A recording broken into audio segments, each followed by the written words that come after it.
it's likely that IT is going to represent between 20 and 40% of your overall carbon footprint.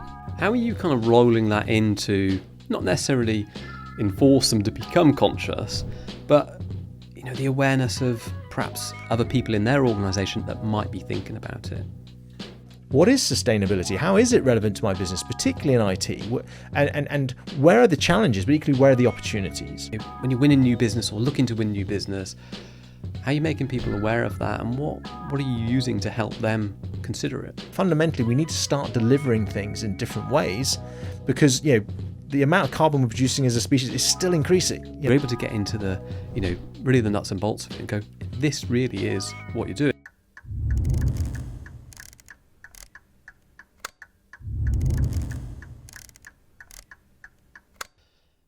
We're two tech CEOs talking about navigating the speed of change in the technology industry.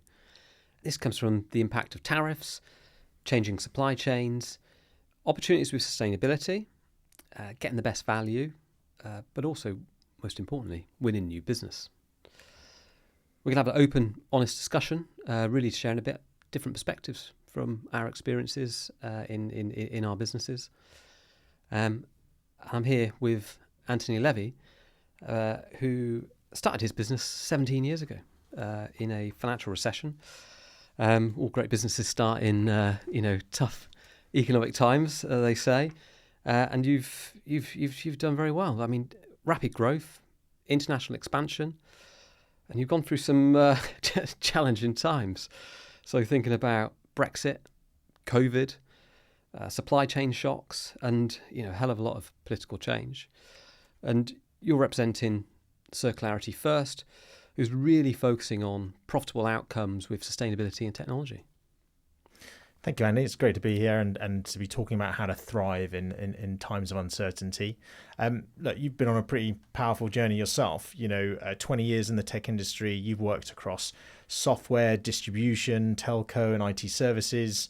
You successfully led, I think it's 2 exits, is that right? Yeah, that's right, yeah. And now you're into Smart CT, which is a business that focus on IT services and solutions across all of Europe. An award-winning organisation.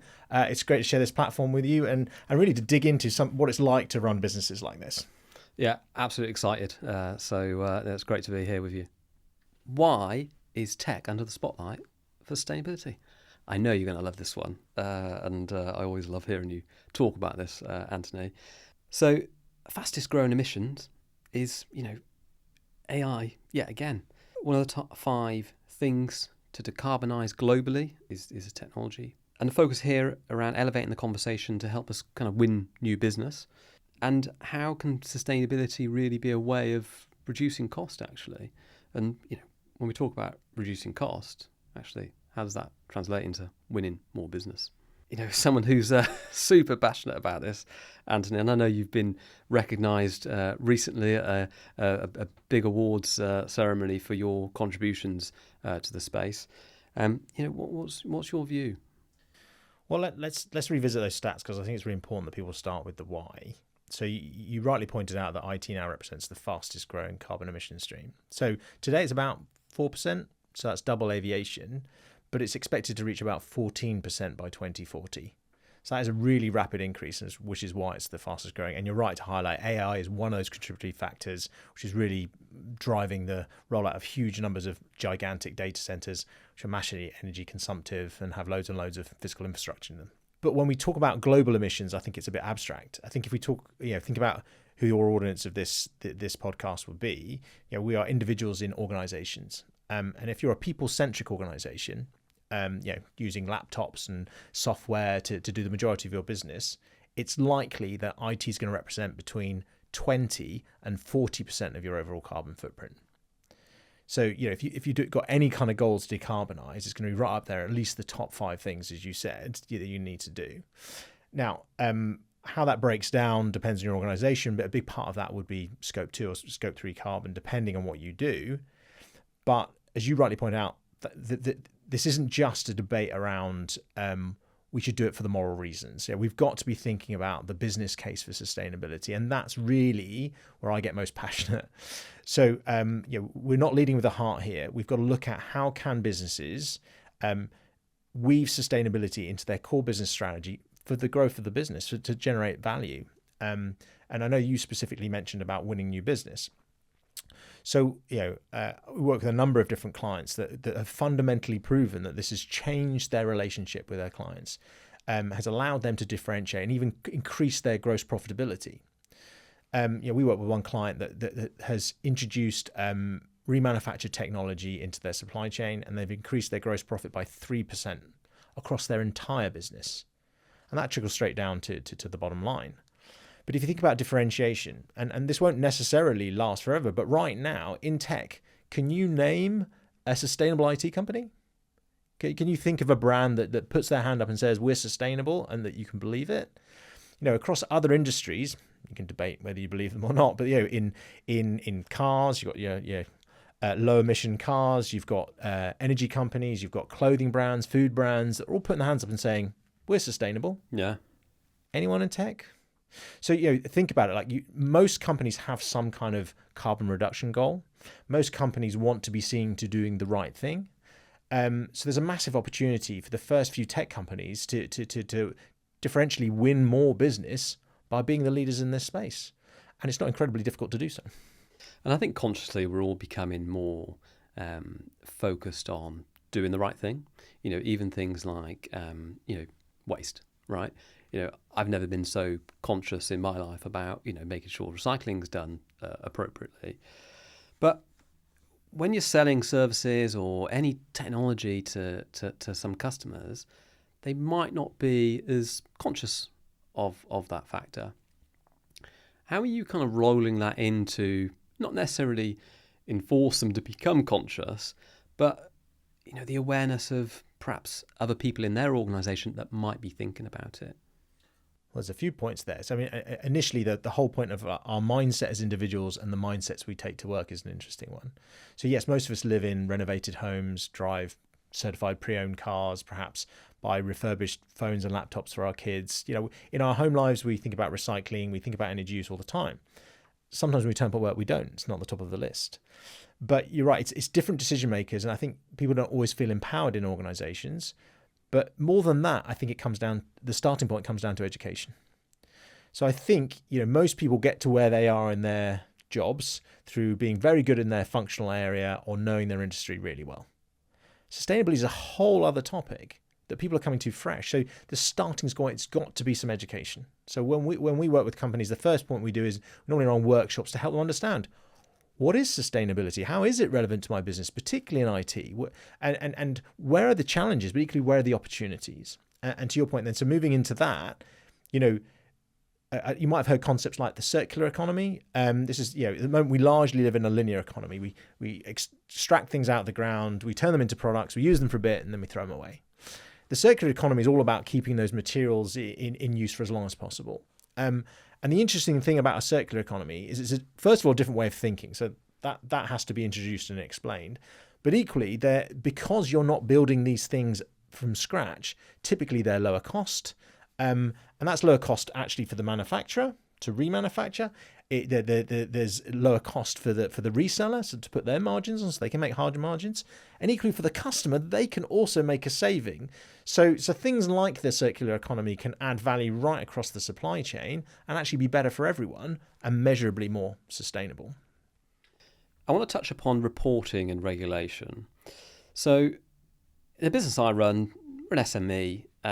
We don't actually formally have to report on carbon, sustainability, ESG. That's right.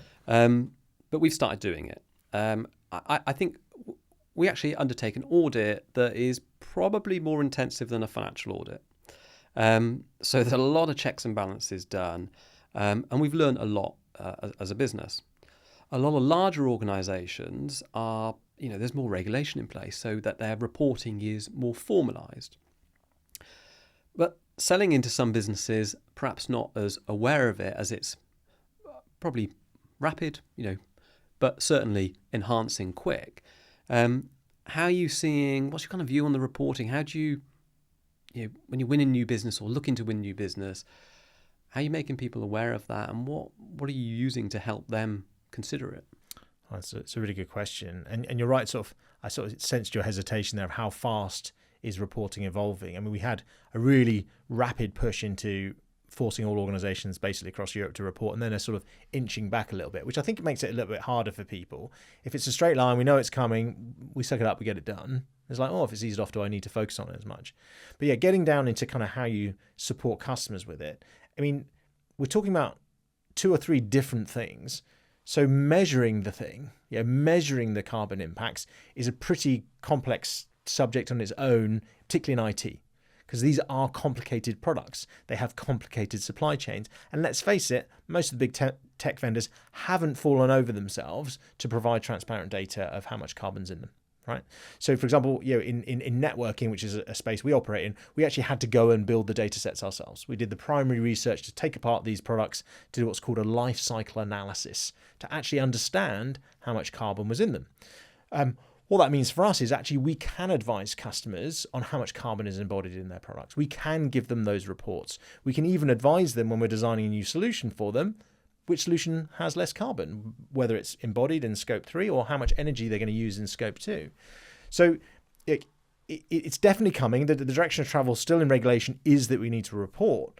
I think we've spent so much energy focusing on the reporting part that not enough energy has actually gone into the reduction yet. There aren't that many people talking about how they can help you reduce your emissions and your overall carbon footprint.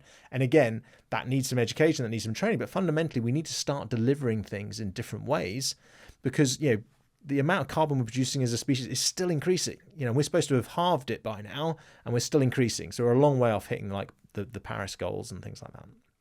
Well, I know as part of my journey about learning about it, you've been really great at helping me with one of our customers' big data center environment, looking at maintaining their infrastructure. So we were kind of coming up with a renewal and looking at talk about some previous episode, talk about value, and going into the depths of actually this is in detail, these devices are consuming this much kind of carbon.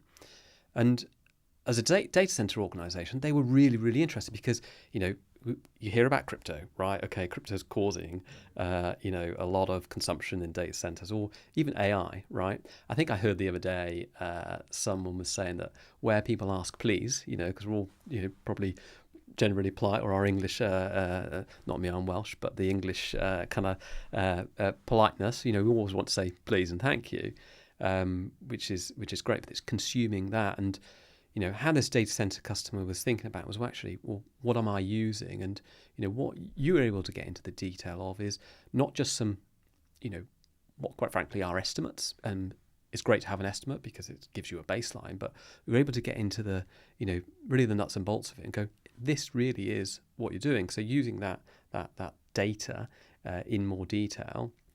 But, this was great for our business because we were looking to renew an agreement with a customer, really, really important customer of ours, and we were to show extra value that was really, really important to the buyer, the and the shareholders and investors of that business.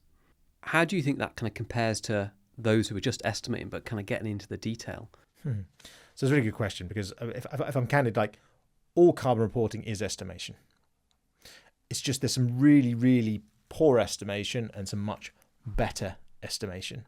So most people at the moment, when it comes to scope 3, and that's, for those who don't know, scope 3 is really what it takes to build something in the first place. So that whole extraction and manufacture process. Most people are using a spend-based metric for that. So they're saying you spend £1 on technology, you're going to get this much carbon. Now think about that, how good that is as a metric. If you buy one laptop, you might pay £1,000 for it. If you buy 1,000 laptops, you might get them at half the price. Does that mean that you've halved the emissions of each of those laptops? Probably not. So spend-based metrics is what people have historically used, and it's even allowed in some of the big kind of certification programs because there's this absence of data.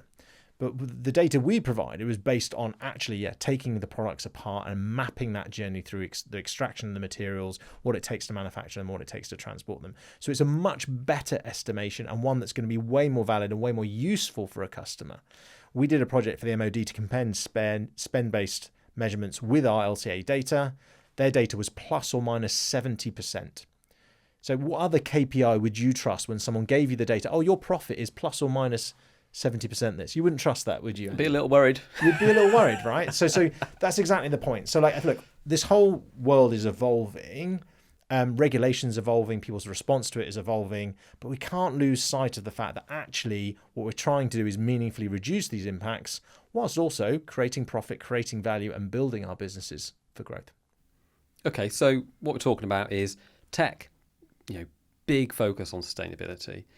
You can actually use it to help you win, renew, show greater value to your customers, and getting a bit more detail can be really helpful to move away from the broad spectrum of that kind of 70% or zero. What's the difference? That's really really important to people. Absolutely. Yeah, you can definitely move quite far beyond spend-based metrics to get some useful insights and use it to drive commercial outcomes with your customers.